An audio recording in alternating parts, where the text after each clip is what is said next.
Hey guys, what is up? Super K-Man Rocks here, and I am here for my LPL Spring Split Playoffs Round Number 3 overview and analysis video. We are going to be going over our final series before we get into the double elimination stage of the bracket. The final teams will be eliminated in the single elimination stage, and we will know our top 4 by the end of the video. It's going to be a very, very important round for all of these teams. This is really the one that you kind of have to win in order to get further along. It's obviously pretty crucial to get into the top 4 because of the difference in championship points, but also because you do gain that extra life, and it does make things a little bit more interesting for you. So some big series here. All but the top 2 seeds are involved, and I'm excited to go over it. I hope you guys are excited as well. Let me know down in the comment section below what you thought was going to happen in these 2 series. Who did you think was going to win? Did it live up to your expectations? Were you surprised by the outcomes? Would love to know your thoughts and opinions on everything going on in the LPL down below. Of course, if you want to know my thoughts,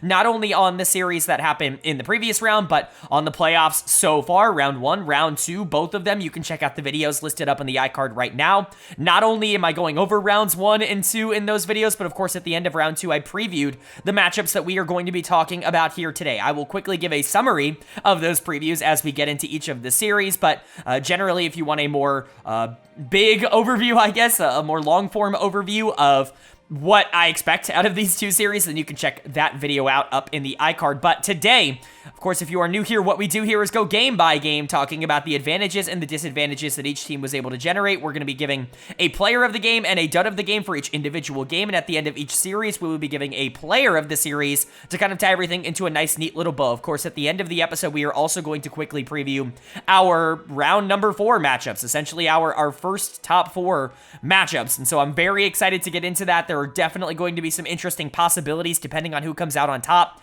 in round number 3, but we shouldn't waste too much time. Let's jump right into the analysis. We get to start on the top side of the bracket as per usual, and this is one of the more interesting series. Not that both aren't interesting today, but I think this might be the more evenly matched of the 2 series. It's, of course, the number 4 seeded FunPlus Phoenix taking on the number 5 seeded Ninjas in Pyjamas. And I know I went a little bit against the grain in terms of my preview for this one because I pretty heavily favored Ninjas in Pyjamas. I think a lot of people were taking FPX, at least what I saw on broadcast. A lot of people were, valuing what FPX was able to do, but I was honestly a bit concerned about FPX in terms of how they would translate the game that they played in the regular season to best of 5s because, typically speaking, this is no offense to them, teams that have kind of a one-dimensional playstyle don't translate super well into best of 5 series, and unfortunately for FPX, I'm a little bit concerned that that is the case. Milky Way has been the guy for this team in the jungle. He has been exceptional, an all-pro caliber player, the best rookie in the league by a large margin, and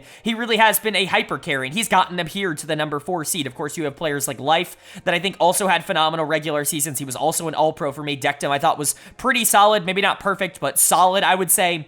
But there are just some cracks around the edges, and I really do think that the weaknesses on this team are some of the biggest weaknesses in the entire tournament, let alone teams that have made it here to the top 6. And so you're really looking at a team that is very top-heavy, but not exactly the deepest in terms of the talent at the bottom. And for Ninjas in Pyjamas, they are just a little bit more well-rounded, if you will. They still have that top-end talent. Rookie in particular has been excellent across this year. He was very good in their series earlier on in the tournament against WE, a couple days ago, and so that's a really good sign that he's going to be able to keep that up. Aki was also very good in that series, and I think Aki is going to be incredibly important towards whether or not NIP actually can move forward in this tournament. Fodik and Zhuo maybe weren't perfect in that series, but they were solid enough, and Fodik's been very good over the course of this year. The only concern with NIP has been Shanji on the top side, but this goes back to why I favored Ninjas in Pyjamas so much in terms of the preview here, why I predicted it to be NIP 3-1 in my predictions, and it's because where are the strengths for Ninjas in Pyjamas? Well, they're mid lane and bot lane to an extent.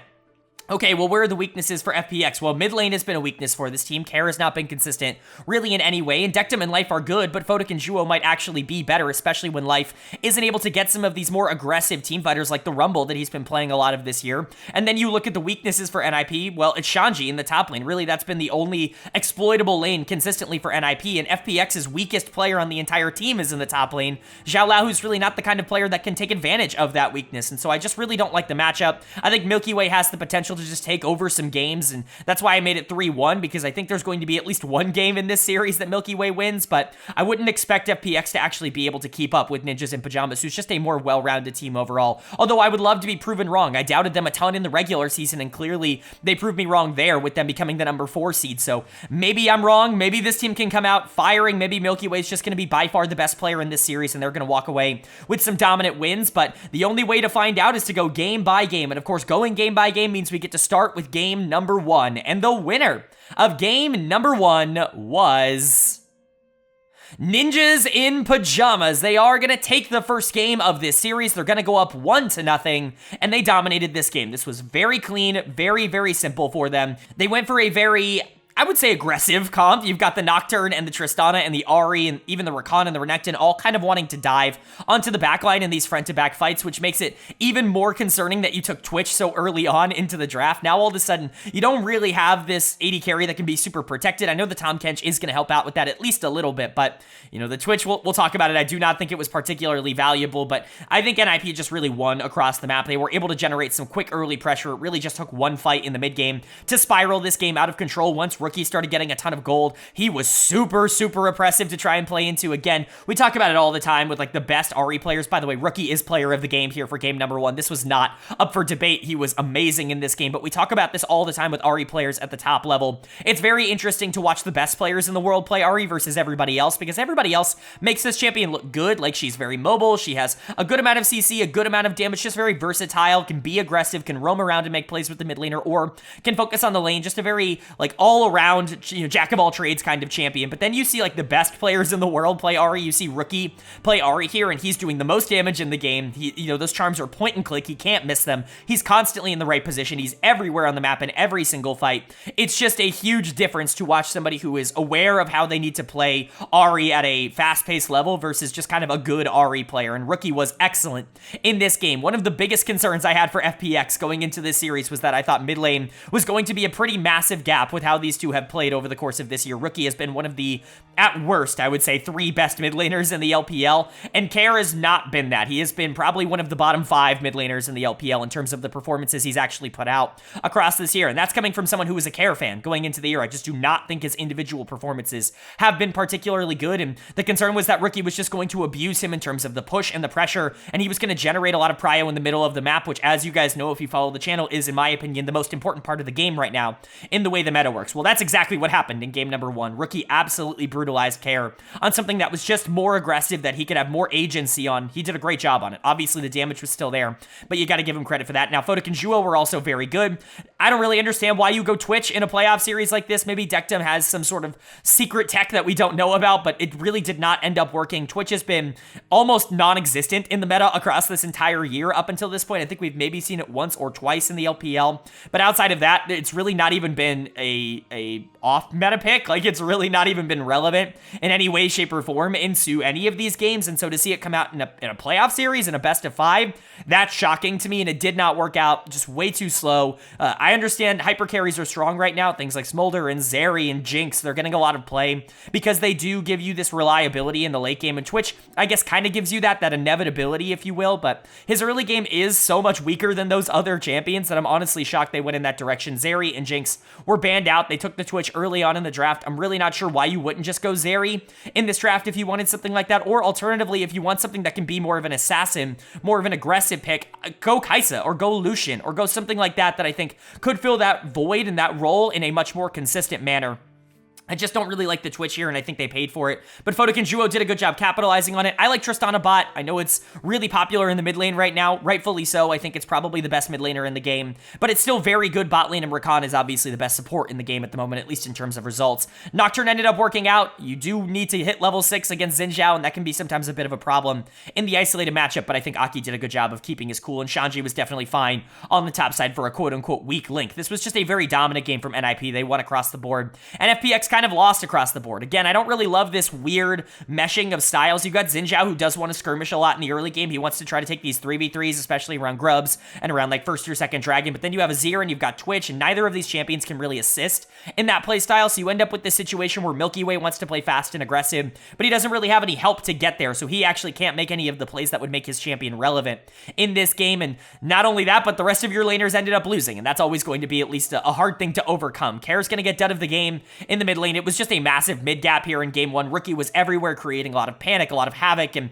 Kair was just kind of sitting there doing nothing. He really wasn't all that relevant. Again, I already talked at length about how I don't think the Twitch Tahm Kench lane worked at all. I like TK if you're going to go Twitch. I think it does give you a little bit more combat power in the early game because TK is really good, and also it gives you safety. You know, obviously you can use that Tahm Kench Devour in order to keep the Twitch safe if you need to in some of these late game fights to kind of enable that hyper carry style. But I think if you're going to pair Twitch with Azir, you really need to index into trying to survive into late game, and I just don't think that's the style that FPX wants to play. Milky Way, let him unlock him, let him go out there and make plays, let him go out there and win your team games. Don't give the rest of your team Azir and Twitch and just go, Milky Way is going to win the early game by himself and we're going to have this scaling. It's just not something that I think is going to work against a team like NIP, who is very good at the game. And so don't love the draft strategy, but again, it's just game number one. You don't want to freak out about game number one. There is a lot of time to adjust and move forward. If they can win game number two, all of a sudden this series is tied up and things are very different. But if they lose it, that is a really bad situation for FPX. Going down 0-2 to a team like Ninjas in Pyjamas, having to win 3 games in a row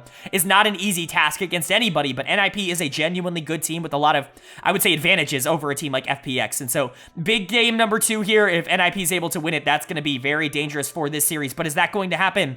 Or is FPX going to tie up the series at 1 apiece? Well, the winner of game number 2 was FunPlus Phoenix. They are going to take game number 2. We are going to tie up the series at 1 apiece, and I'm glad we're at the very least getting something competitive in this series, because I was a little bit worried that it was just going to kind of get out of control and that NIP was just going to be better. That was my concern after game number 1 and after my preconceived notions going in to this series. But to see this performance from FPX, I think is at least a little bit encouraging. I'll talk about why I'm not entirely sold that this is entirely repeatable for this team, because I think there were some clear errors made by Ninjas in Pyjamas that I just don't think they're going to make again. Most notably, letting Rumble through draft. I don't know how you let that happen against FunPlus Phoenix. That should be impossible to do. It's the first ban every single game against this team, but I guess we got to ban out the Ashe instead. That's clearly more dangerous. I don't understand, really don't get it, but FPX certainly made them pay for it, so congratulations to them. Player of the game was honestly kind of hard. I think this was a pretty team-oriented effort, I would say, overall from FPX. I think, obviously, a couple of players are really the star carries, if you will, but come on, let's give it to Milky Way. He's earned it. He's earned the benefit of the doubt. I know he made some negative plays, or really one negative play throughout this game, but that's kind of the Bo experience that we always talk about. That's why I compare Milky Way so much to Bo, is that he's not the most consistent player in the entire world. It's just that his high moments are better than everybody else's high moments, and so he looks amazing, and he still had a lot of those fantastic moments here on the Lee Sin. I hate R5 Vi on the other side of this. If you follow the channel long enough, you know that I'm really out on Vi as like a jungler, just in general. I certainly don't think you should be R5ing it against a team that is already pretty low mobility. I really just don't understand the idea behind Vi, and I think Lee Sin was really there to take advantage of that. When you're talking about jungle prio, when you're talking about pressure, you're talking about who can start the snowball a little bit faster, who can start getting the objectives, and those objectives can then lead to taking towers, etc., etc. And Milky Way was just a lot more aggro in the early game, because of course he was. Lee Sin can just do that better than Vi can. Vi's a little bit more well-rounded, but Lee Sin's indexed a lot more into those skirmishes, into those fights in the early game, especially with a player like Milky Way piloting him, who's going to pilot him great. And all of a sudden, Lee starts getting, you know, the Aurelion Soul a lot of gold. He starts playing around the Rumble as he typically does, and these 5v5s become a lot more difficult to win, because now when Vi goes in, she just gets instantly blown up. We'll talk about that a bit later, but Milky Way, I think, played the early game really well here. Now, there was a little bit of a hiccup at around 25, 30-ish minutes into the game, but FPX recovered. They were able to get back on track, and they were able to end up winning this, which I think is obviously huge. I think Life played excellent, but you cannot give him Rumble. I'm sorry. This is like a cardinal sin against FPX. If you are dumb enough to keep Rumble up, you deserve to lose the game. Like, it really is that simple. He is, what, like 7-0 on this champion or something over the course of this split? He's really the only one consistently winning on Rumble support, and he's dominating every single game that he plays on it. His laning phase is immaculate on this champion. He's clearly super practiced on it from solo queue or scrims or something, but it's not like Rumble's not going to take over a team fight. Like, I don't know what you're expecting to do when, you know, Rumble gets picked. He's just going to out-pressure you, and he's going to be able to beat you. Credit to Fodak and Juwo. I think they did a good job of trying to neutralize that in the laning phase, but really, there's only so much you can do when Life gets his best champion. I really don't understand how you can make a mistake that is this big. And then, you know, Kara was fine here on ASOL. I thought he was pretty solid. Certainly didn't make any major errors. I thought he played off the Lee Sin well, which is all you really need him to do. Dektum was good on the Kalista. Again, capitalized more on what Life was doing on the Rumble, but still, that's his job. And then Xiao Lao, who, again, I want him to be a little bit more consistent on things like the Gnar. His engages aren't always perfect. He's not a great frontliner, but he was good enough for you to be able to win. This was a team effort, but mostly Milky Way and Life. Oh, what a shock. That was the regular season for FPX. And then for NIP, what are you doing, man? Like, getting draft capped like this in game number 2, it's just disappointing. Like, R5 Vi, letting Rumble through, drafting no prio in the mid lane for a player that has already shown that if he gets any sort of champion with agency, he just, like, instantly wins the game. I get Talia and Ahri were banned out, but there are other options. Why don't you pick Tristana and then, like, R5 Amalkai, which was available in this series? I don't understand what the problem is with just going for something that has proven to work. I don't understand. But that being said, like, they still showed some fight in this series. Fodak and Rookie are very good team fighters, and they do their absolute best to pull this game back. Specifically Fodak, who I think had a pretty good game on the Varus, but Rookie was dealing a ton of damage by the end of the game. The problem was they just didn't have enough damage or firepower to be able to break through. It's a very tanky comp, and that's not very good when you're playing from behind. Shanji's going to get dead of the game here. I don't think it necessarily has to go to Shanji. I think it could go to Aki as well. I don't think either of those champions were particularly relevant. Juwo wasn't particularly relevant either. They were mostly just frontliners that were getting bursted through by the Aurelion Sol at the end of the game, but it just kind of is what it is. Like, when you get to that part of the game, you end up just losing. Like, you are always going to get outscaled, and you also don't really have any sort of way to put your foot on the gas and apply pressure in the early game. So I really think the draft ended up costing you in this one. I'm usually not a draft guy. I'm usually not somebody who sits here and says that, you know, teams lose from draft, but this was just kind of criminally bad, in my opinion, in game number 2, and I think they have to rectify it going into game 3. Now, that could be both a positive or a negative if you're a Ninjas in Pyjamas fan, because you could say, well, that sucks. Our team's bad at drafting, and that's not a good sign for a best of 5, but you could also say, well, we just had a bad draft, and that was the reason we lost. We still made this game competitive. You know, Rookie and Fodak still fought very well at the end of the game.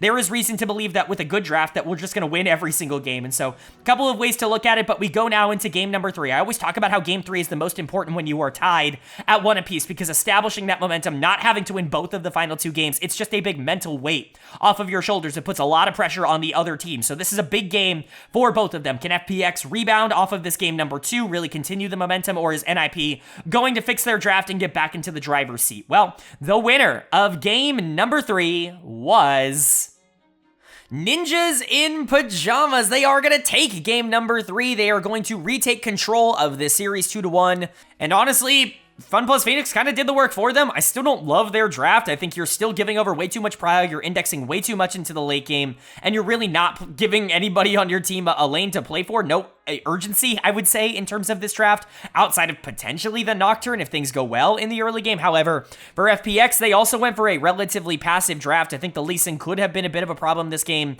if he was more active, if Milky Way had a better game, but it didn't quite happen. But they banned the Rumble. Like, you don't even have to worry about that. I get it. Like, Red Side's probably going to ban Rumble a lot of this series because Shanji plays it at a super high level and Life also plays it at a super high level, and so it should probably be permabanned against both of these teams, but it's still, you know, pretty good to free up a ban slot basically just by existing here on the blue side for calling their bluff, if you will. But credit to NIP, this was pretty standard. You know, there were some moments in this game where it felt like FPX could stay in it, but really for the most part, this was Ninjas in Pyjamas favored all the way through. Player of the game is going to go to Rookie once again in the mid lane. It's just so much of a difference when you watch an okay team try to team fight without a star and like an okay team try to fight with a star in the mid lane.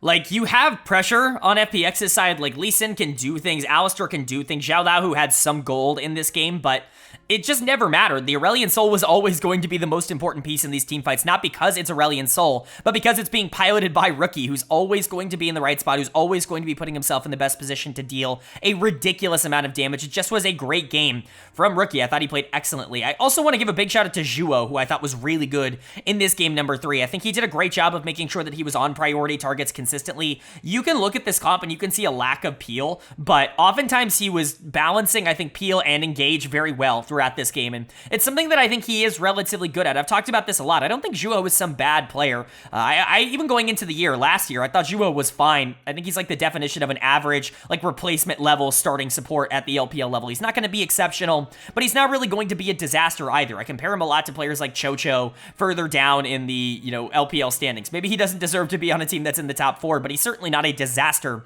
of a starting support. There are worse starting supports in the league, but for sure, and that's not even close. And he'll have good games. He had a good game here, so that was good to see. I thought Shanji was really good as well on the Rek'Sai. He did a lot of damage in this game. Like, watching it, you can tell he was trading a lot because him and Zhao Lao were both very aggressive in the laning phase. However, those team fights, he was way more useful than I thought he would be. I typically view Rek'Sai as more of an early game champion right now in the meta, something that's a little bit more oriented towards winning lane and applying pressure early and not really having a ton of that same pressure in like front-to-back 5v5 team fights. It's usually just a little bit more difficult for Rek'Sai to actually stay relevant in comparison to some of these hyper carries, both in the mid lane and in the bot lane. When you get to these 5v5s, and she's really not tanky enough to justify being like a full tank and building that way, and so you end up just kind of being a cross of both and not really being particularly strong at either. But the laning phase is typically good, but Shanji piloted it in team fights really well. Like, she was very valuable in these fights, so credit to Shanji. I thought he had a good game. Photic was good, no bad positioning, capitalized on a lot of the things created by the rest of the team, and Aki, I think, did his job. He turned out the lights, even if I don't think Nocturne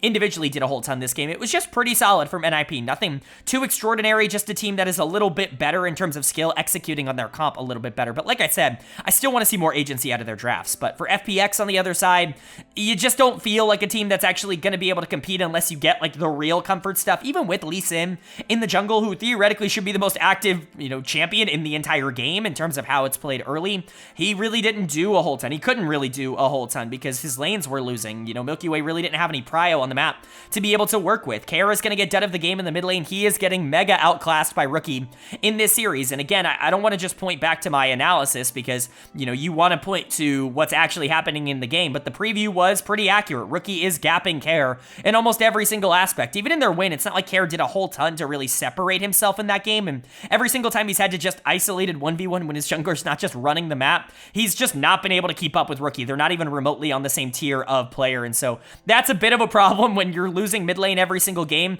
And the mid lane's the most important lane and role in the game right now, in my opinion. Jungle's pretty close in terms of second place, at least at the pro level, but mid lane to me is by far the most important role you can have, and Kara's just not been good enough to justify, being in this series, quite frankly, being on a top 4 team. I think Dectum and Life were fine, certainly no major issues with them. Zhao Lao, who was honestly fine this game on the Renekton, certainly didn't make any major errors in Milky Way.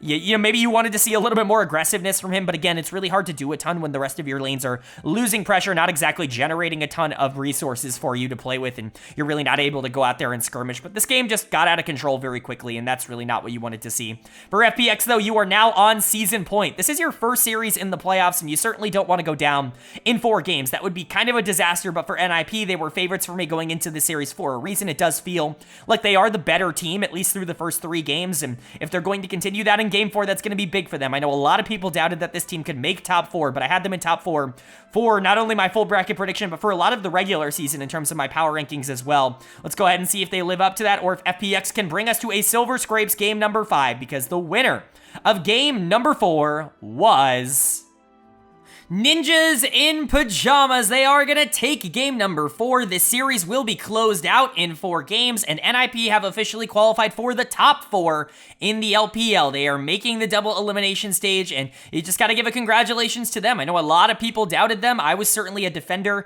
of this team over the course of this year, and so it's nice to see that kind of get proven right here. Not to pat myself on the back, that wasn't the intention of that, but rather just to say that I'm proud that this team was able to live up to my expectations of them, that they figured out some of the issues that they were facing towards the back half of the year. They had kind of the opposite problem of LNG, where LNG had all their hard games at the beginning of the year, and so they went on this big win streak right before playoffs because their schedule got a lot easier. Well, Ninjas in Pyjamas had all their easy games at the beginning of the year, so they were on this losing streak going into the playoffs that I think deterred some people from feeling super confident about this team, but they actually did really well in their hard schedule. I would say, at least in comparison to some other teams, and they really took care of that easy schedule, and so I felt pretty good that this team was going to be better than like the average teams that were around them, and unfortunately for FPX, they just don't don't have the firepower across the board to be able to make this happen. You can talk about some of the positives of this team, some of the, really good pieces. Milky Way and Life are definitely the two big standouts, and they won game number 2 for this team, but there just isn't enough on this roster for them to be able to compete at a level to get into the top 4. It's just way out of their pay grade for players like Karen Xiaolahu, for being entirely honest. So we'll get into that, but starting with Ninjas in Pyjamas, player of the game in game 4 is going to go to Zhuo in the support position. Talk about a takeover Nautilus performance. He was excellent in this series. Games 3 and 4, I think, were really standout for him in a positive way. He's kind of taken a backseat, I would say, in terms of like playmaking and popularity to Fodik, who has been really aggressive over the course of this year, and I think a lot of those resources and a lot of the positive notes when it comes to the bot lane for NIP have gone to Fodik, but this bot lane in general has gotten better in 2024 than it was last year, and I think that has to be contributed at least a little bit to Zhuo as well, and especially with him coming out in both of these last 2 games and doing incredibly well on the Nautilus, a champion that has been banned out a lot over the course of this tournament, maybe more than you would expect for something like that. It was really nice to see. Going 2-0 and 20, going deathless on Nautilus in a pretty pivotal game when you were as aggressive as Zhuo was is a really good sign. So I thought he had a great series. I think there's a lot to like about how he has been playing recently, and hopefully this bot lane can continue to grow. Fodik obviously in that same vein. I've been high on Fodik all year long, but I think both of them are playing pretty well right now. But player of the series, pretty obviously, is going to go to Rookie in the mid lane, whether or not you think he was the least relevant member of the team here in game number 4, which I think is honestly kind of an accurate thing to say. I don't really know if he did all that much on the Ahri in this game 4. He was the best player in games 1 and 3, and his gapping of care, him being able to take care out of games in almost any circumstance, is one of the big reasons why FPX never really had any pressure in any of these games, and so Rookie is going to get player of the series for me. He's just amazing. He is so elite in the mid lane here. His ability to generate that prio against basically any champion in any matchup, in any circumstance, it's really impressive, and really only Rookie is going to be able to pull that off at a high level like he is able to do. He has re-cemented himself as one of the best mid laners in the world. I think going into, the big tournaments later on in the year, potentially MSI, potentially Worlds if this team can keep on. Like, I think Rookie has been excellent. If the rest of the team around him can stay afloat, I do think he's good enough to certainly be in that conversation. Shanji and Aki, I think, both played really well here in game number 4. I love the R5 Poppy a lot more than I like the R5 Vi in situations like this. Vi was banned on the other side, but you also let Rumble through. Like, there were some weird draft decisions here. I don't know why you're banning Vi. I don't know why you're letting Rumble through. Like, just some weird draft decisions, I think, across both of these teams, across the entire series, if you will. But Aki and Shanji, I think, both had good games. Shanji was really good in this series. Xiaolao, who's a pretty poor top laner, I would say, all things considered, especially for top 6, but Shanji still had to go out there and do it. He's been a little bit below average this split, so it's nice to see him have a good series. And Aki has been fine. He's been solid this year, and he continued to be solid. But Rookie was definitely the standout. I think Zhuo definitely deserves a big honorable mention for player of the series, but Rookie definitely was my player of the series here. And then for FunPlus Phoenix, it's unfortunate that your split ends after only one playoff series. As a team in the top 4, you probably would have hoped that things would have gone a bit better for you, that you could have gotten to that double elimination stage. But again, you just don't have the depth. You don't have the complete roster that other teams like Ninjas in Pyjamas have at this stage. To me, they were the weakest team left in the top 6. I felt pretty confident in that. I just didn't really see a circumstance in which a team even like Weibo Gaming would lose to them because of just how much better, well-rounded they are as a unit and the momentum that they have right now. But FPX still has a lot of good things going for them. Unfortunately, they didn't quite come through here in game number 4. Dud of the game is going to go to Milky Way. I love Milky Way, and he has been the carry for this team. I'm certainly not trying to take away his achievements over the course of this split, but he wasn't particularly good in their final game in spring. He just didn't have any pressure on Lee, and this goes back to game 3 as well. You just want to see him be a bit more aggressive, be a bit more decisive. I think he got scared that he made some mistakes at the end of game 2 that almost put his team in a bad position, and he started playing a little bit more carefully, but that's just not his style. He needs to be taking these big risks and going for these 50-50 plays. Now, they're not always going to work out, but I would much rather see him like go for it and lose rather than not go for it and lose, right? It just is it's a different way of looking at it, and I'm not necessarily sure I would have thought that game number 4 here was ideal. Xiaolao, who was just mega outclassed this entire series, a horrendous game number 4 from him. You could very realistically give him dud of the game, and I wouldn't bat an eye. Kara got mega gapped in this series. He was the worst player for FunPlus Phoenix, I think, across all 4 of these games. Just never really felt relevant. He pulls out Diana here in game number 4, which I really do not agree with. I never think you're going to have that kind of priority into a player like Rookie, where you need to be moving around the map. You need to be, creating this havoc. You need to kind of be moving in and out of lanes, picking up these kills. I just don't think you're ever going to get snowballed as Diana in a circumstance like this. And then you do get the Rumble, but one of the best games, I would say, against Rumble from the enemy team. Zhuo was excellent on the Nautilus. We've seen this in some other regions. Nautilus or, Hook champions in general, Thresh can do really well into the support Rumble because Rumble can't actually block those hooks for his AD carry. If he gets hooked, he's going to die in those circumstances, and all of a sudden that champion becomes almost useless. And so credit to Juwo, but Life probably had his weakest Rumble game of the split. Dectum really couldn't do anything. There just wasn't a lot of positives for FPX. I think this was the biggest blowout game of the entire series. I mean, game 1 was kind of like that as well, but game 4, I think definitely like that. Ninjas and Pyjamas were clearly the better team, and I think FPX has a lot to learn and grow from going into summer. This team might be looking to make changes. They've proven to themselves that they can make a run, at least in the regular season, be one of the more interesting teams. You've got some good talent on this team. Maybe you get some new solo laners in here and actually try to push for a top 4, top 3 spot. Maybe try to push to go to Worlds. I don't think it's out of the realm of possibility. I just don't think it will happen in their current iteration with these 5 players. But for Ninjas and Pyjamas, really nice win. They are in the top 4. Rookie looks amazing. Juwo and Fodic are still a strong bot lane. I'm not saying that this team is going to make the biggest impact of all time, because top 3 is still top 3 in my opinion in the LPL, but you know, they're a lot closer, I think, to that top 3 than people have made them out to be over the last couple of weeks, and I think this win kind of proves that for me.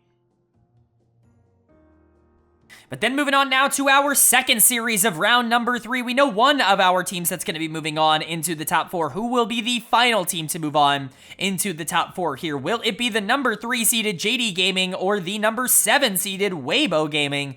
Weibo on a bit of a run right now, obviously coming from round number 1, beating Invictus, beating LNG in the previous round, both in very pivotal game number 5s. It's very funny the kind of avenue they've taken, the path they've taken to get to this spot. They have won the first 2 games in both of the series that they've played. They've then proceeded to lose games 3 and 4 in both of the series that they've played. And of course, they've then gone on to win game number 5 in both of the series that they've played. It's very funny to see this team just kind of go through that same cycle, but they very much found a play style that I think works for them, mostly enabling Xiao Hao and Xiao Hu to really be aggressive and moving crisp around the map. We've seen a lot of things like Tristana and Maokai from this team as a duo in order to generate prio in the middle of the map to allow Xiao Hu to be really aggressive early on in games and to push the tempo and push the wave and be able to skirmish a lot easier, and then something like a Maokai pairing up with it in the jungle so that they have the opportunity to actually control objectives in the late game. It's been a very good strategy for them, but I think it's also really reliant on the enemy team not respecting you, not trying to take advantage of the Maokai early.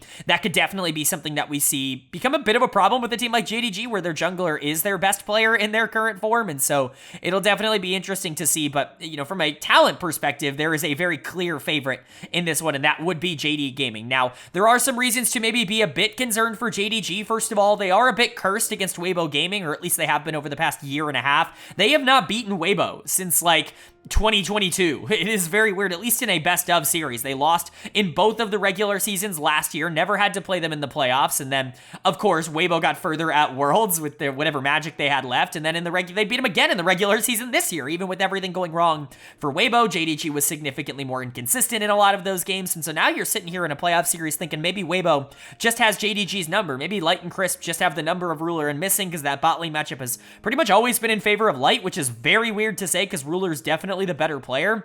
And you think about, like, okay, well, Xiao Hu's very good, and Yagao maybe isn't the aggressive early game player that maybe you would want in a situation like this. There is a world, I think, in which you could convince yourself that Weibo could be considered favorites for a series like this. It's just not the world that I'm living in. I certainly think this series will be closer than people think it is. I don't think it's going to be a blowout. I would be shocked if Weibo just went down without a fight. But JDG should be the better of these two teams. And obviously, if they don't make top 4, if they go out in their first playoff series in the same way that FPX did, that's majorly disappointing for a team that I think a lot of people would argue was the most talented team in the world last year. And, you know, they made some changes in the offseason. They got a little bit worse. They certainly got a little bit more inconsistent, but they're still one of the better teams in the world. You've got Kanavi and Ruler and Missing. I mean, these are world-class players. These are top 5 to 10 players in the world, not just, you know, good players. Like, these are some of the best that you could possibly have on this team. If they go out, that would be a disaster. So my prediction in this series was, of course, JDG 3-0. That was my prediction, but my spread was JDG 3-0, Weibo Gaming 3-2. I know it's weird for me to do a spread that isn't like one game apart. Usually that's how spreads work, but truly I think this will either go one of two ways. Either JDG will obliterate them and, you know, this won't be close at all, or Weibo Gaming is going to win a really close and tightly contested series and continue whatever voodoo magic they have over JDG. That's what I said in my previous video. And that's what I'm going to stick to. I think this will either be very JDG favored or Weibo's going to make this fun. Hopefully it's the latter, but we won't know until we jump into the game, so it's time to kick it off with game number 1. So let's get into it. The winner of game number 1 was JD Gaming, they are going to take the first game of this series. They're going to go up 1-0, and you wanted to see them come out and assert their dominance, and I think that's exactly what they did. Not a particularly close game, very reminiscent of what we saw in the previous series out of Ninjas in Pyjamas, just coming out and executing their comp very well, maybe taking a little bit more time to finish off the game than maybe you would want, delaying for the second Baron, not necessarily capitalizing enough on the first one. Weibo did a good job of delaying the game. However, JDG never really felt like they were anything but in major control. This gold lead only ballooned as the game continued to go along. For JDG, I really like the draft. I think it gives you a lot of options, very early game focused, very much wanting to get prio in that part of the game. You're not necessarily going to scale nearly as hard in the front to back 5v5s as a team like Weibo will, but I think that you can still do a lot here. Talia's going to be a lot more active in the middle of the map, and I think that's a very important aspect of the game right now, and of course Xin Zhao should have a lot of pressure in the jungle in terms of skirmishing and objective control in that same vein, even if I'm not necessarily assuming that either top or bot are going to destroy in terms of the draft matchup. For Weibo Gaming on the other side, I really like this draft as well. I do think you give yourself quite a few options. Xiaohu on Azir just gives you this late game insurance policy should things go wrong, and the Sejuani I think is generally good throughout most of the game, but you've got the Kalista Annie, which is a crazy bot lane duo that really wants to win early. You've got the Twisted Fate to try and enact a little bit more of that macro play to match the Talia. There are options here, I think, for this team. The problem is they just got really outplayed. I don't think this was some sort of massive draft gap. I really do think both teams had an idea and a game plan going into this, and they both drafted that. It's just JDG was better. So player of the game is going to go to Flandre. Now, I do have to talk about this. Flandre is in the lineup here. If you would have told me that before this series started, I would have been like, why? It really doesn't make a lot of sense to me to be playing Sheer for the back half of the regular season if you were just going to go back to Flandre. Anyways, I don't really see why you would make this move if Sheer was the guy that you felt was more comfortable. He was making a lot of developments in the LPL, and he was certainly good enough to be in this playoff series. I don't really know why you're going to be swapping in and out, but, Flandre is still a good player and obviously proved his mettle here in game number 1. I just worry that they haven't been practicing with him as much because he didn't end the regular season on this team, but I imagine whatever time they've had at the beginning of this playoff run, Flandre has been in scrims, and clearly he's been performing well. They clearly feel they win more with Flandre, and they put him in, and he dominated game number 1. You're talking about Jackson to TF. This is a pretty TF-favored matchup in lane, or at least I would assume that it's pretty TF-favored. There really isn't a lot that Jax should be able to do in order to punish TF for moving around the map, and really creating a lot of those problems, but ZDZ got destroyed in the isolated 1v1, so credit to Flandre. Was really useful in this game. The team fighting was great, the split pushing was great, generally the objective control was great. He was just a really big nuisance on the side of JDG, constantly creating a lot of problems for the enemy, so I'm not going to sit here and say that I completely agree with the idea to put him back in, because I think it's just very interesting that they would play Sheer at the end of the regular season if they were always going to go back to Flandre, but at the very least, he's proving that he deserves to be in this lineup, not that that was ever going to be entirely in doubt. You've got two good top laners. It's a good problem to have. The rest of this team also very consistent. Really liked how Yagao played this game on Talia. I talk about mid lane pressure all the time, but you really need to exert it. Like, you can't just have it in terms of the champion matchup. Talia needs to be moving around the map, and she needs to make her jungler feel like the strongest champion in the game. And I think actually Yagao did a very good job of that. It's something he's really not done as well as he's done in previous years. In my opinion, on JDG, I think this has been a rather down year for him so far in terms of individual performances, but he's been a player that has stepped up in big moments in the past. There's no reason to believe that that can't happen again here in this playoff run. Kanavi was very good on Xin. Again, him and Yagao linked up a lot across this game and really did a lot of the objective taking, and Ruler and Missing were definitely the better bot lane. Light and Crisp really struggled to play around the Annie cooldowns, and I'm really not sure how practiced they were on this bot lane duo, but generally I think JDG was just a lot more comfortable. Once they got their lead, they played very clean, they played very calculated, and they never really gave it back. Not the most exciting game in the entire world, but a pretty good one for JDG. And then for Weibo, just kind of got outplayed. Like, mechanically speaking, you are not as good as your opposition, and that's always going to be a pretty big hill to try and climb over. I think it's possible. I certainly don't think this series is unwinnable for them by any means, but I certainly don't think game number 1 was a good indicator that they are going to stay alive very long in this series. ZDZ is going to get dead of the game. He was mega outclassed by Flandre, and whether you want to say that Flandre deserves to be back in or not, ZDZ, who's been on a hot streak in this playoff run, was not even remotely close to being on his level. The Twisted Fate felt entirely useless as the answer to Talia and to the Jax to an extent for that split pushing presence.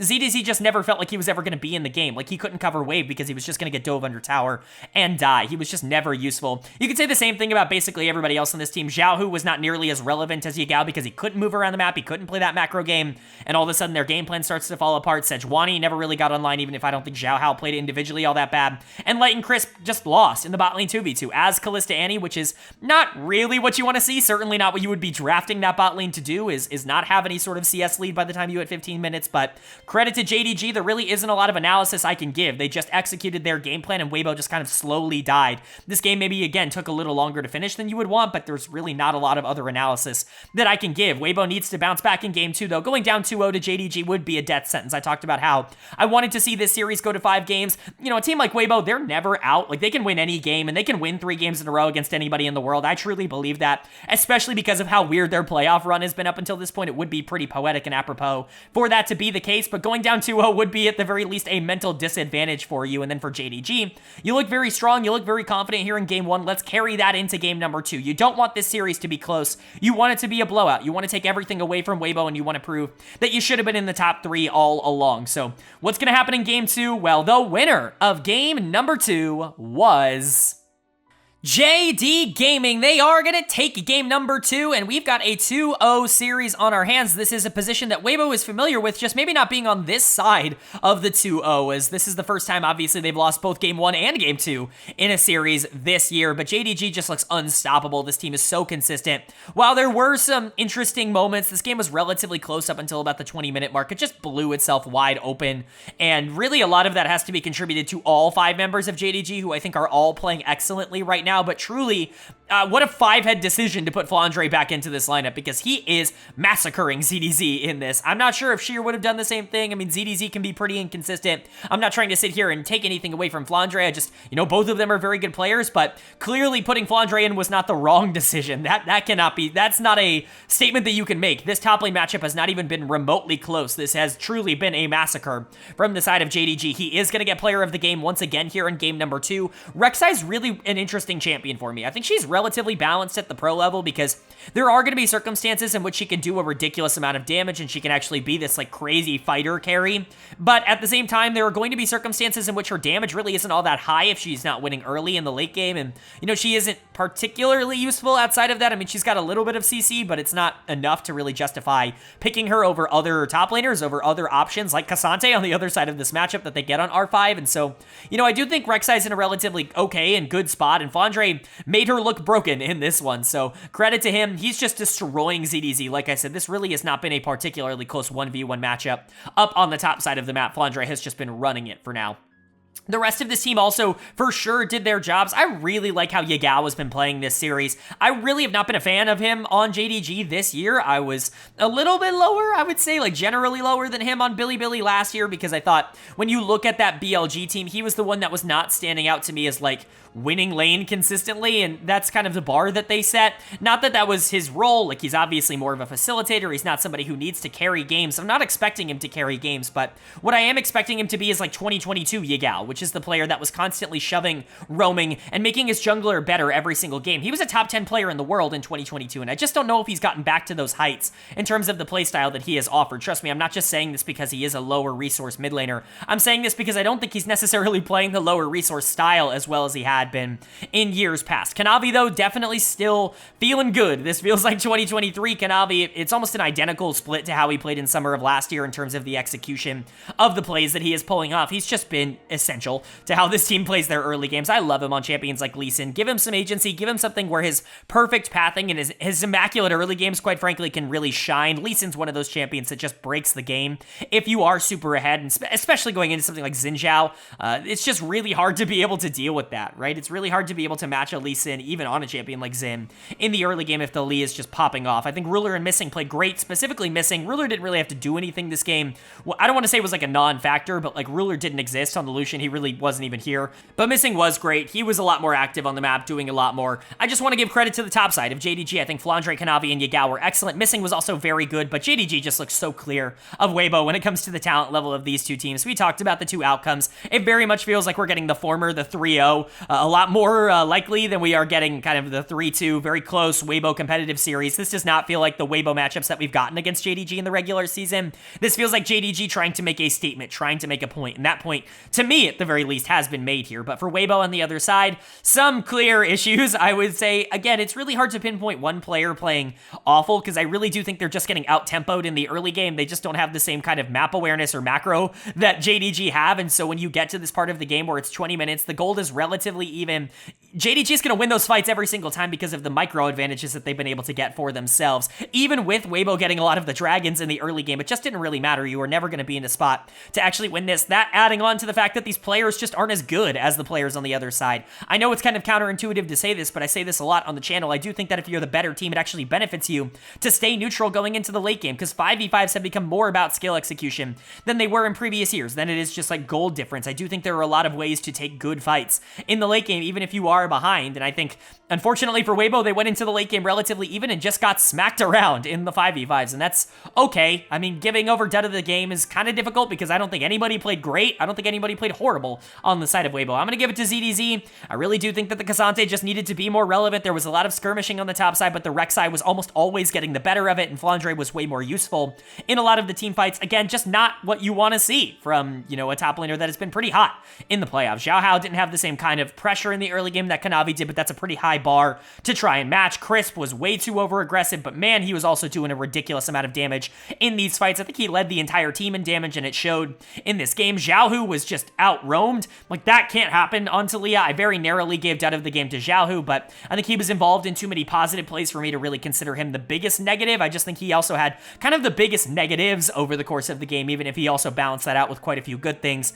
And then Light was fine. Honestly, Light's the player that I really don't have a huge problem with here. Ruler really didn't do anything this game, and Light was honestly fine in the laning phase, really kind of survived that. He just wasn't ever going to do anything on Kalista to stop this snowball effect that JDG had in the back half of this game. And so for Weibo, you're really starting to hit the point where it's like, are we even talented enough to win in the right circumstance? So we've been getting okay situations. We just can't be going into the late game relatively even with one of the best mid to late game teams in the entire region. They have great macro, they have great execution. Weibo needs to put their foot to the gas. They need to play this flippy style that they've gotten very used to. They need to go all in on the early game. I think that is really the only way they're going to be able to come out with a win in this one. But for JDG, just keep doing what you're doing. You're better in every phase of the game, and it's shown through the first two. And so, are they going to be able to close this out in a 3-0 sweep, really dominating Weibo Gaming? Or is Weibo going to, at the very least, stay alive for one more and win this game number 3? Well, the winner of game number 3 was JD Gaming. They are going to take game number 3. We are going to clean up this series with a clean sweep. And really, at the end of the day, this never felt close. Like, I know this was probably the closest game, but honestly, if this was the closest game that we had all series long, that is crazy. At least game 2 was kind of interesting through the first 20 minutes, but JDG dominated. They were the better team by such a large margin between these two, and I guess we could have kind of predicted that in the regular season. This is how you would have expected this to turn out, you know, at least in terms of these two and their performances. You know, obviously there was some magic that Weibo had over JDG, but that did not apply to a series that JDG clearly needed to come out and dominate and win and really just kind of beast mode and really just show like, hey, whatever you're freaking out about, the reports of our death have been greatly exaggerated. Like, we are still one of the best teams in the entire world, and it is not entirely accurate to say that we are not. But for Weibo, at least you made it here. Like, it was a pretty tumultuous ride to get here in the first place, having to win game 5s against both IG and LNG, and so to get to this spot, to get to lose to JDG, it's really not the worst playoff run you could have possibly had, all things considered. However, I think you probably wanted to at least look a little bit more competent in this series. You kind of got blown out. Not the worst thing. It's JDG. If it was a team like, you know, FPX or NIP on the other side of this bracket, I do think that it would have been a bit more concerning in terms of how things ended up working out. However, getting blown out by one of the best teams in the entire world, you can live with that. Like, that is certainly not something that I think you are going to be super frustrated by. It's a pretty good thing that you were able to get to the top 6, not being a top 6 team coming into the playoffs. So we'll talk quickly about game number 3, and then we will talk about the series as a whole and what it means, obviously, for both of these teams. For JDG, player of the game and player of the series, come on, man, it's Flandre. The dude massacred this series. If you were at all critical of Flandre coming back in, which I was critical of Sheer being taken out because it did feel like Sheer was finally starting to develop some momentum with this team, and obviously they clearly wanted to invest in him as their big upside pick. In the top lane, Flandre had some inconsistencies in the regular season. I was concerned that in a pretty pivotal series that they were going back to something that, to me, had lower upside for their team moving forward. However, boy howdy, was this a good series to prove that wrong for Flandre. I mean, he dominated, and it wasn't just one type of matchup, it wasn't just one type of champion. He won on everything. He absolutely obliterated this series on whatever they asked him to play. He was so much better than ZDZ on the other side. of this matchup. It honestly just was disgusting to watch. Credit to him. Credit to the work he's clearly been putting in over the past couple of weeks to stay in form so that he can come back in and play for this team in pivotal playoff moments. You know, whether or not they want to stick with him for the long run, whether or not they want to invest in Sheer in the top lane, whatever they end up wanting to do with that spot, it's crazy to see what he was able to do in this particular series, and this has more than earned him, I think, a shot at the rest of the playoffs, at the very least, in terms of the rest of the spring split. So, going to be interesting to see that. I think Yagao was also excellent in this series. I think this is one of the best series that he's played all year long. This best of 3, I think, could have been something where it's like, you know, Xiaohu's got some pressure, Yagao kind of just facilitating the rest of the team, not really being a big plus or minus, but he was actually a big plus, I would say. I love Veigar. I think that champion is super undervalued, as I've talked about a ton on this channel. I think it does a lot of the things that you want out of a mid laner right now. Maybe it's not quite as fast as you would want, but we're seeing Azir and Corki and things like that still in the meta. It's not like scaling Aurelion Sol. It's not like we're not seeing scaling mid laners. I think Veigar offers a lot more utility than those champions typically do, or at least more consistent utility, and it's not like he doesn't deal a lot of damage. You do require some luck, I would say, to get your stacks up, but generally it's not going to be super punishable, at least by the enemy jungler, especially a Nocturne. I like Veigar. I think he's going to be a champion that I would like to see more of in pro. The only concern that I really have with JDG in this series is that Ruler was just kind of a guy, and that's only concerning because he's kind of just been a guy for the past, like, 3 weeks. It's been a little bit since we've seen Ruler pop off. This guy was sensational in the first half of the year. He was Ruler. He was the player that we all knew and loved. He was playing the way he has played for his entire career in the beginning of this split, but I think the last month or so of games from Ruler have just kind of been there. Like, he's had a couple of bad ones, and his good ones haven't exactly been as dominant. Like, he was just kind of a guy in this series. They played almost entirely away from him, and he was by far the least impactful member of JDG, I would say, throughout these 3 games. And while that's not entirely concerning because you'd rather see Ruler be the least impactful player than, like, Fondre or Yagao just being like the worst player in the series, like, this is definitely a better scenario, I would say, than that. However, Ruler's supposed to take over these games, and he's just not been doing that all that consistently as of late. So that's going to be something to monitor when they start playing against the best teams, which they start in the next series. Missing was pretty good, but again, bot lane didn't really get a lot of priority in this series, and so neither of them really had to do a whole ton. It was really the top side of the map. Kanavi was very good on one of his signature picks in the Wukong, but this was Fondre's series. Let's be honest. Let's cut it like it is. Fondre dominated this series. He was the focal point in all 3 games, and he deserves player of the series by a large margin. And then for Weibo Gaming, you just got blown out. Really, like, what else do you really want me to say? You just weren't on the same level. Credit to Light. I thought Light was very good in this series. Crisp, I think, was also relatively good in this series, but the top side of the map just completely crumbled. ZDZ is done of the game in all 3 games. It's not even necessarily entirely his fault. Like, yes, he played bad, and yes, he got completely outplayed by Flandre. However, like, Flandre was awesome. It had more to do, I think, with Flandre playing well than ZDZ playing horrible, and ZDZ had been white hot leading up to this series, and so he was kind of due for some regression, I would say, back to the mean from what he was in the previous best of 5s. However, it's certainly not ideal to see a matchup that just kind of ends because top lane pressure is too much. It's really not the way that you want to go out in a playoff series like this. But Xiaohu, they were fine, I guess, generally. Xiaohu, I think, was okay. Xiaohu, I think, was a little bit more outclassed. You expected him to be the better mid laner in this series, or at least I expected him to be the better mid laner in terms of early game aggression and pathing and,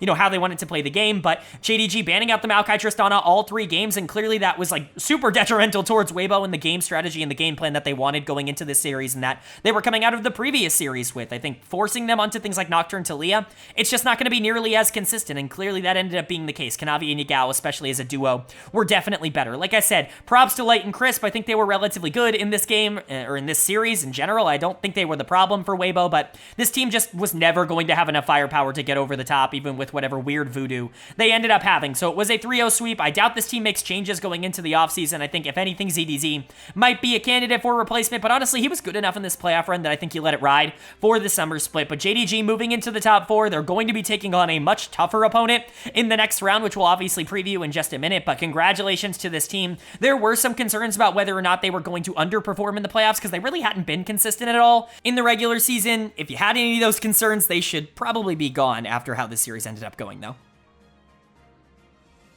But now that we have covered both of the series from round number 3, we know our top 4 teams that have officially made it to the double elimination stage of the bracket. This really is kind of the break point for the LPL playoffs. From this point onwards, it really is kind of down to the best teams, or at least you would imagine that it's down to the best teams. And I think that is exemplified in our matchups in the round number 4 here, the upper bracket of round number 4. I now have to specify maybe the first matchup here is a little bit more lopsided, but hopefully both of them are close. On the top side of the bracket, our first matchup is, of course, the number 1 seeded Bilibili Gaming versus the number 5 seeded Ninjas in Pyjamas. This is a little bit more lopsided of the matchups, I would say, here in round 4, because Bilibili is just going to be heavy favorites going against anybody. They're finally entering the playoffs. We finally get to see them play a best of 5 in 2024, and they're heavy favorites to take the entire tournament, and I think for good reason. They've been at number 1 in my power rankings all year long. Ever since the preseason, I have not moved them once from number 1 in my power rankings, and they are incredibly stacked across the board. You've got all pro players in all 5 positions, and it makes it very difficult to end up finding a weakness or a place to attack when it comes to a game plan for, playing against BLG. Typically speaking, for teams, they just have to play through their best players and hope that it's enough to get over whatever problems BLG are running into on the day. For most people, that has not been good enough. This team has only dropped 1 series all year long, and even then, it was a very weird series that they ended up losing that you can kind of chalk up to just natural variance, and so you don't really see a lot of weaknesses in this team. Maybe they're a bit over-aggressive at times, but they're so mechanically talented. They're honestly so much more mechanically talented than anybody else in the world at the current moment that they can get away with making some mistakes in the mid-game. They're just ridiculous. But for Ninjas in Pyjamas, they are definitely the underdogs here. They've got some really good players, some talented players that I think theoretically could go head-to-head in terms of the mechanics, in terms of the isolated phases, but can this entire team hold up? That's really going to be the question. The most scary lane, I would say, for NIP is absolutely top lane, with Shanji just not playing up to standard right now. He was very good in that series against FPX. Now, there was a lane swap in that final game that certainly made things a lot easier for him. However, Bin is like a completely different story. Going from Zhao Laohu to Bin, like, it is not the same kind of matchup. You do not prep in the same kind of way. Shanji, I think, is going to have to be able to at least kind of survive against Bin in order for the series to be even remotely winnable for NIP. And so that's going to be a big question mark, because not only has Shanji been a little bit disappointing, a little bit below average over the course of this year, but Bin, as a player, not only has he been good in the regular season, he's been very solid. He was an all-pro for me, but he's always been a player that gets better in the playoffs. That's kind of notorious when it comes to Bin. When the games matter more, he clearly locks in a bit more. Sometimes I think he can get a bit spacey in the regular season, and so he doesn't always have the same kind of consistent performances. But in these high-profile big games, Bin is arguably one of the better top laners of all time in these important games, and so you really have to assume that this is going to be in favor of BLG unless, for some reason, 2023 Shanji just reconnects for this one series, but we haven't seen that this year, so it's hard to predict that. Then you have Jun versus Aki. Again, this I would say is Bilibili favored. Neither of them were all pros, and I feel like that's incredibly disrespectful to Jun. There were just 4 really good junglers in the league this year, and so unfortunately he was the one to miss out, but Jun is definitely one of the best junglers in the world at the current moment. His pathing is ridiculous. He likes to play early game champions and carries, but it's not like he can't play Sedge and Maokai and, more of these engagers. He's just super versatile, very consistent. He's grown from a player that really does need to get a lot of tempo in the early game. Think someone like Hang, that's kind of what Jun was earlier in his career. He's transitioned that into being one of the most consistent junglers in the entire region. I think playing with some really good mid laners has definitely helped that, but he should definitely be favored, as much as I do think Aki has been playing very well in their 2 playoff series up until this point. But Knight versus Rookie, this is the matchup everybody's going to be looking at. These are the 2 best players on both teams. Knight was my MVP, which I know was a controversial take, but I don't really understand why it is so controversial. Even if you don't agree with it, there are going to be a lot of people out there that I think want to give it to other players, and I understand. There are other players that I considered for this award too. I don't think Knight completely ran away with it, but I don't understand the vitriol towards saying that Knight is MVP. To me, at the very worst, he is in the discussion. At the very worst, you have to consider him a part of that conversation. He's top 3 in almost everybody's votes, or at least I would assume he should be, but it was a bit more controversial than maybe I expected it to be. And then, he's going up against Rookie, who has been excellent, certainly the driving force for Ninjas in Pyjamas, in my opinion, at least in terms of current form. These are the 2 best mid laners in the LPL right now. To see them go head-to-head, certainly something that I want to see more of. And then the bot lane here, Elkanon taking on Fodak and Juo. Again, you would theoretically think that this is Bilibili favored because Elkanon are very good. Fodak and Juo have been very solid in this playoff run and across this regular season, not only at winning, but surviving. And so we could potentially be seeing less advantages go the way of BLG in terms of the bot lane matchup here. But Elkanon are the best bot lane in the world at the current moment. I'm not even willing to entertain another thought, at least until proven otherwise. I love Viper and Delight over in the LCK, but truly these 2 have been on a different level in 2024, in my opinion, and that's why it's just going to be impossible to not favor them in any series. And so you can see as we go down the line, Bilibili are big favorites in this series for a reason. It would be a major upset if a team like Ninjas in Pyjamas was able to come out on top. I'm not saying Bilibili is perfect, but what I am saying is that NIP is not inside that top 3, and that almost feels like a barrier to entry right now to even be able to compete in the upper echelon of the LPL. And so if they're able to compete in this series, great. If Bilibili wins at 3-0, I don't think I or anybody else is going to be all that surprised. And then moving on to our second of the round 4 series here, and if the first one is definitely a little bit more concrete in terms of who the favorite is, I think this second one is certainly a more interesting matchup.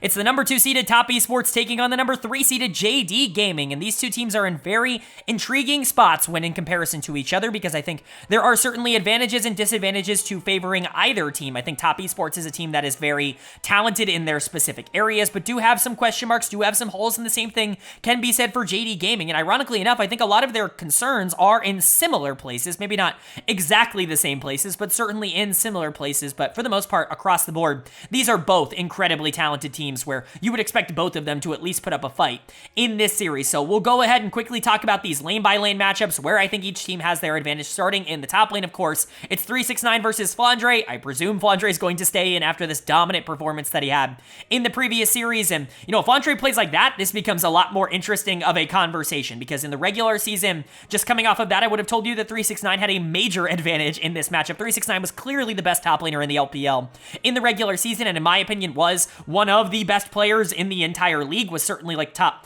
5 to 7 in MVP voting for me, and so you would expect 369 to be a little bit more stable here, but Flandre was excellent. The only concern is I don't think Flandre is going to be able to get the same kind of advantages that he was able to get against ZDZ as 369, right? Like, I just don't think it's going to be the same kind of matchup. I think often if Flandre is going to be going for these aggressive plays, they're just not going to go as smoothly, maybe as cleanly. 369 is not going to give over he's not going to lose lane in the same kind of way, and so I would favor Top Esports in terms of the top lane matchup, because I think 369 is excellent, but Flandre is white hot after that series. And then one of the more intriguing and important matchups, in my opinion, in this entire bracket, Tian versus Kanavi as a jungle matchup, is super interesting, because Kanavi is definitely the more consistent jungler. He's somebody who you, I think, can rely on more from a game-to-game basis. Certainly not somebody you expect to ever really have these horrendous games, because his floor is just so high. Tian is the opposite. His ceiling is ridiculously high. His good games are dominant, and honestly, he does have a lot more good games than bad games. He is mostly good, which is why he made my All-Pro team over Shun,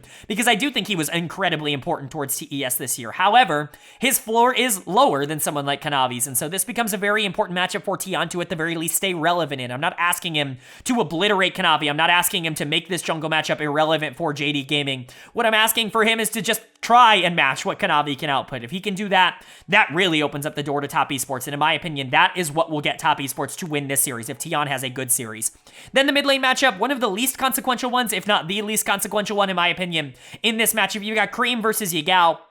Two players that just don't receive a lot of resources for their team. Cream has actually adapted really well into kind of a low resource role, which is the opposite of kind of what he is as a player. He is your token, like, melee assassin player. I compare him a lot to Zeka. I think they're very similar in terms of how they execute, but he's been playing a lot of Hwei, a lot of Karma over the course of this year, and that's certainly interesting. If he continues to play more facilitative, passive mids, then Yagao's probably going to do something similar with things like Talia and Karma on the other side of this matchup, and I imagine Azir will be a high priority. Just these more stable mid laners. It's something that both of these teams have kind of gone towards, which is why I don't think this mid lane matchup will be all that consequential towards the outcome of this series as a whole. At least over the course of this year, I would say that Cream has been a little bit better, but Yagao theoretically should be the better mid laner, and so I'm going to consider this a push in the mid lane. And then Jackie Love and Mako taking on Ruler and Missing. Now, this is the matchup I think I am most interested in seeing. If I think that Tian and Kanavi are the most consequential matchup in this series, I think Jackie Love and Mako versus Ruler and Missing is the most interesting one, the most compelling one to pay attention to in this series, because I would definitely argue that Jackie Love and Mako have been better recently. I think especially over the last couple of weeks, there's been a lot of push for me that Mako has been the best support in the LPL, and I still believe that, and that Jackie Love is certainly not the kind of player that you can take lightly in any of these situations. However, Ruler and Missing, you have to imagine that in these big games, they're going to step up and kind of break this kind of irrelevant streak that they've been on recently. If we're just going off of recency, I do think Jackie Love and Mako are better, but in terms of talent, you have to say that the JDG bot lane is better. And so you're looking at a matchup where it's like, okay, where are JDG's strengths? Well, you're probably expecting them to have the better jungler, maybe the better mid laner, and hopefully the better bot laner, but TES probably almost certainly has the better top laner, and you could see a world in which their bot lane is definitely better. You could see a world in which their jungle keeps up, and so I do think this is going to be a lot closer of a series than what we talked about earlier with Bilibili versus Ninjas in Pyjamas, but I'm not going to to go too crazy here. In my full bracket prediction, I predicted top Esports, but that was just to set up top Esports losing in the lower bracket finals, because that seems like a very fun narrative and a realistic one for how TES plays out, their splits is they get so close, yet they can never get over that hump to get to the international event. I'm not going to say that here. I do think that JDG is the better team, and so I'm going to predict JDG to win this series. However, I certainly don't think I am super confident in that. I just think from what we've seen in the regular season, with JDG actually being the better team in the regular season when these two played against each other, I would imagine that kind of carries over, and a lot of these players do step up when it matters the most. But if TES makes this interesting, I'm certainly not going to be entirely surprised. I hope this series is fun, and I hope it's not a blowout like JDG Weibo Gaming was, but I do expect JDG to go over. All right, but that is going to do it for my LPL Spring Playoffs Round Number 3 overview and analysis video. We know our top 4, Ninjas in Pyjamas, Bilibili Gaming, Top Esports, and JD Gaming. One of them will be your LPL champion. 2 of these teams will be representing the LPL at MSI this year. Do I know which 2? Not exactly just yet, but I'm sure it will be a fun ride there. Let me know down in the comment section below what you thought of these series that we covered today and what you expect to happen in Round Number 4, at least in the upper bracket. I would love to know your thoughts and opinions. Of course, if you did enjoy the video, leave a like. Really does mean a lot to me. Lets me know you guys are enjoying the content, and it does help get this video out to a lot more people, which I'm always very appreciative of. If you're new here, hit subscribe. We don't only post about the LPL. The LCK playoffs are also going on right now. LEC playoffs are also going on right now, and MSI is just around the corner. And so we've got some big League of Legends action coming at you for the next month or so. This is the place that covers it all in pretty big detail, I would say. Pretty calculated detail, if you will. Hit subscribe, hit that bell if you haven't already for that information so you can be notified when those videos do go live. But of course, with all that being said, I hope you all are having a great day. I hope you continue to have a great day, and I will see you all